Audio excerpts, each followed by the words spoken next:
I want to use this time to talk briefly about the speed at which you execute movements. Now, when we're weightlifting, we will set the bar up, we will approach the bar, and we're going to take our time before we lift.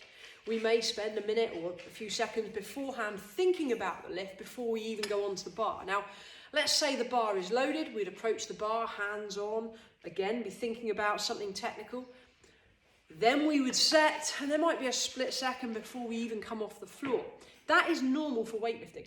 And when we're training, we would try and replicate that. So we would spend time practicing.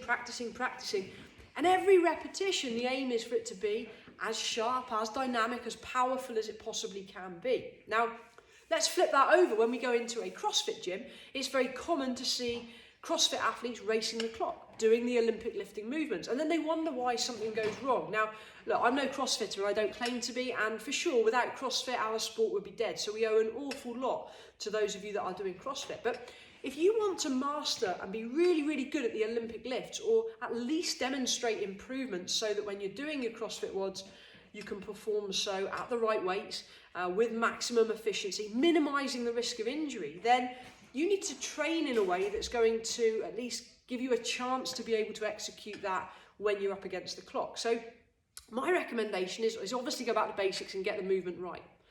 When you're doing that, when you're practicing the positions, then take your time. Set it up like a weightlifter would do. Watch your weightlifter train, and they never touch and go. They never rush lowering into a hang position. They always get the movements correct. They take their time, and there is attention to detail. So look, if you're a CrossFitter watching this, then yes, do your CrossFit training, but when you are not against the clock, when you don't have to be against the clock, don't. Right? If you're in a workout, but you're in a period of training where you're trying to focus on technical developments, just say, hey, yes, I'm against the clock, but during the actual Olympic lifting part of it, I'm going to just take a back step and I'm going to focus on my technique, on my positions. Set up every rep the same as you would want to lift if you were doing a perfect lift. And that's the way to build. If you can get each movement looking the same, feeling the same, then when you really do have to go against the clock, there's much more chance that the movement will hold together. So look, the message I'm trying to put out there is take your time. If you're trying to look for technical improvements, that won't happen if you're rushing it, and it certainly won't happen if the weights are heavy.